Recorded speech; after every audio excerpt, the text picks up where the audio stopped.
আসসালামু আলাইকুম। আবুধাবিতে এশিয়া কাপের সবগুলো ম্যাচ খেলবে বাংলাদেশ এবং এর আগে যখন সংযুক্ত আরব আমিরাতের শারজাতে বাংলাদেশ ম্যাচ খেলেছিল আরব আমিরাতের বিরুদ্ধে, তখন আমরা দেখতে পেয়েছিলাম যে ডিউ ফ্যাক্টরটা কিন্তু বাংলাদেশের বোলারদেরকে আসলে ব্যাপক মাত্রায় ভুগিয়েছিল।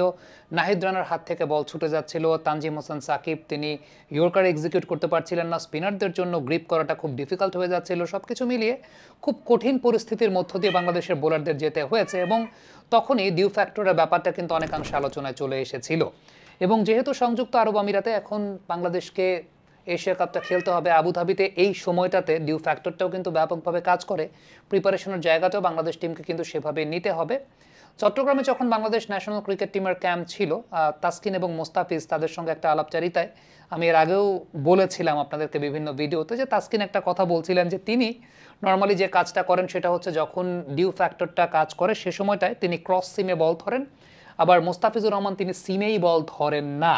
এই দুটা মন্তব্য তারা করেছিলেন। তার মানে তারা তো যেহেতু অভিজ্ঞ বোলার, তারা জানেন যে কিভাবে ডিউ ফ্যাক্টরের সময় আলটিমেটলি আপনার বলটাকে ধরতে হয় এবং সেই অনুযায়ী বোলিং করতে হয়। তারপরও যেটা তাসকিন বলেছেন যে ক্রস সিমে বল ধরেন, কিংবা যেটা মোস্তাফিজ বলেছেন যে সিমেই বল ধরেন না, সেখানেও কিন্তু লেন্থ ম্যানেজমেন্টের একটা ব্যাপার থাকে যে অনেক সময় দেখা যায় যে লেন্থে আপনি বোলিং করতে চাচ্ছেন সেই লেন্থে বোলিং করতে পারছেন না বা লেন্থটা অ্যাকুরেটলি হচ্ছে না।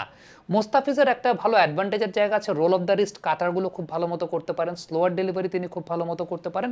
দ্যাটস ওয়াই তিনি একটা বড় অ্যাডভান্টেজ পান ডিউ ফ্যাক্টরের সময়। এবং শুধুমাত্র বাংলাদেশের মধ্যে না, ওয়ার্ল্ড ওয়াইড আপনি যদি চিন্তা করেন যে সমস্ত বোলাররা ডিউ ফ্যাক্টরে ভালো বোলিং করেন তাদের মধ্যে মোস্তাফিজুর রহমানকে আপনাকে 1-2-3-এর মধ্যে আসলে আলটিমেটলি রাখতে হবে। জসপ্রীত বুমরাকে আমরা যেমন দেখি যে তিনি খুব ভালো ইয়র্কার করতে পারেন ডিউরিং দ্য ডিউ ফ্যাক্টরস, কিন্তু ডিউ ফ্যাক্টরের সময় ইয়র্কার করাটা এক্সিকিউট করাটা খুব ডিফিকাল্ট। মোস্তাফিজ কিন্তু একটু পেছনের লেন থেকে স্লোয়ার ডেলিভারিগুলো খুব ভালো মতো করতে পারেন। আমি তাসকিন এবং মোস্তাফিজের কথা আপনাদেরকে বললাম। আমি একটা ইন্টারভিউ পড়ছিলাম গ্রেম সোয়ানের, আমি বেশ কিছু আর্টিকেল সার্চ করছিলাম এটার জন্য যে আসলে বিশ্বের বিভিন্ন লেজেন্ড বোলাররা তারা ডিউ ফ্যাক্টরটাকে নিউট্রালাইজ করার জন্য কী কী পদ্ধতি অবলম্বন করতেন।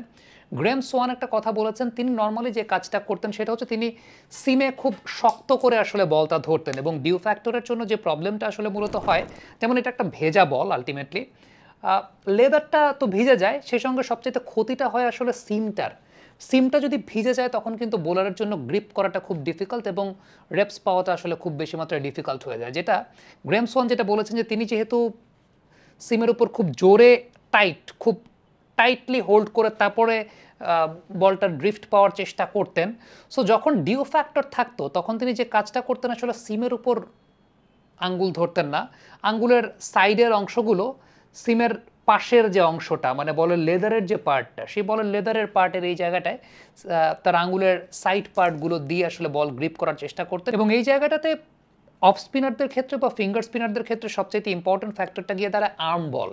যে সমস্ত বোলার যত ভালো আর্ম বল করতে পারেন সে সমস্ত বোলাররা তত ভালো ফিঙ্গার স্পিনে ডিউ ফ্যাক্টরের সময় ভালো বোলিং করতে পারেন। সাকিব আল হাসান কেন ডিউ ফ্যাক্টরে ভালো বোলিং করতে পারতেন, তার পেছনে সবচেয়ে বড় কারণটা ছিল সাকিব আল হাসানের আর্ম বলগুলো খুব ভালো ছিল, খুব প্রমিনেন্ট ছিল। সো আলটিমেটলি আর্ম বলগুলো খুব ইম্পর্টেন্ট, যেখানে আপনি ডিউ ফ্যাক্টরের সময়টাতে ডমিনেট করতে পারবেন। লেগ স্পিনার রিশাদ আছেন বাংলাদেশ টিমে, আর রিশাদ ডিউ ফ্যাক্টরের সময় বেটার বোলিং এই কারণে করতে পারেন, রিশাদের স্টক বলগুলো কিন্তু একটু কম পেসের হয়ে থাকে, আপনি 82 থেকে 85-86 এর মধ্যে হয়ে থাকে। সো ডিউ ফ্যাক্টরের সময় সত্যিকারের অর্থে আসলে আপনার খুব বেশি জোরাজুরি করা যায় না বা খুব বেশি জোরাজুরি করাটা উচিত হয় না, এটা একটা অনেক বড় ফ্যাক্টর। সো স্পিনারদের ক্ষেত্রে যে বিষয়টা গ্রেম সোয়ান বলেছেন যে একটু সিমের সাইডে আঙুল রেখে তারপর বোলিং করা, আর ইম্পর্টেন্ট ফ্যাক্টরটা গিয়ে দাঁড়ায় যারা ফিঙ্গার স্পিনার তাদের ক্ষেত্রে আর্ম ডেলিভারিগুলো খুব ভালো মতো বারবার ব্যবহার করা, যেটা আসলে ডিউ ফ্যাক্টরের জন্য কাজ করে। ডেল স্টেন এবং আজিত আগারকারের একটা ইন্টারভিউ পড়ছিলাম ESPN ক্রিক ইনফোতে, তাদেরকে একটা সাক্ষাৎকার নেওয়া হয়েছিল যে জায়গাটাতে আগারকার এবং ডেল স্টেন তারা দুজনেই একটা ব্যাপারে মন্তব্য করেছেন যে আসলে ডিউ ফ্যাক্টরের প্রিপারেশনটা কেমন হওয়া উচিত। বাবা এত এনার্জি কই পাও? এই পাওয়ার চুমুকে অ্যাকশন।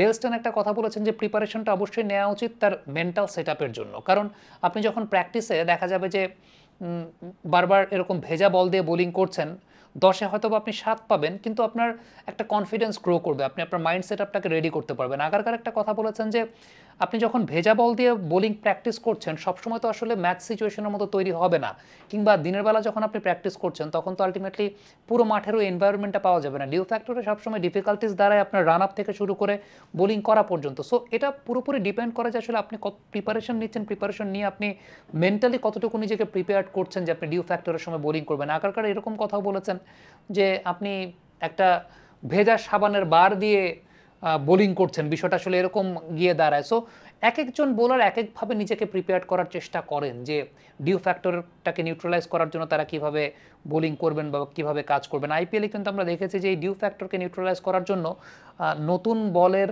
আবির্ভাবও কিন্তু একটা সময় পরে করা হয়েছে, বা 12 নম্বর ওভারের পরে নতুন বল আনার ব্যবস্থা করা হয়েছে। তো সব কিছু মিলিয়ে ইটস অল অ্যাবাউট প্রিপারেশন, যে আপনি প্রিপারেশনটা কীভাবে নিচ্ছেন। ডেল স্টেন যে কথাটা বলেছেন, আপনার রান আপ থেকে শুরু করে একদম আপনার বোলিং করা পর্যন্ত আপনাকে কনফিডেন্ট হতে হবে, which is most important thing. আরেকটা বিষয় সেটা হচ্ছে ডিউ ফ্যাক্টরের আদর্শ লেন্থ আসলে কোনটা হওয়া উচিত ডিউ ফ্যাক্টরের সময়। মানে আপনি ইয়র্কার করতে চাচ্ছেন, ডিউ ফ্যাক্টরের সময় ইয়র্কার এক্সিকিউট করা খুব ডিফিকাল্ট আনলেস অর আনটিল আপনি জসপ্রীত বুমরা হন।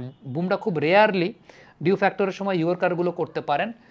ডেল স্টেন যেটা বলেছেন যে তার ক্ষেত্রে একটু ব্যাক অফ দ্য লেন্থের বলগুলোকেই তিনি প্রেফার করতেন সবচেয়ে বেশি। আগারকার কখনো কখনো ফুল লেন্থের বল করতেন, কিন্তু সবসময় ফুল লেন্থের বলে অ্যাকুরেসি পাওয়া যেত না। সো একটু পেছনের লেন্থে তিনিও আসলে লেন্থ খোঁজার চেষ্টা করতেন।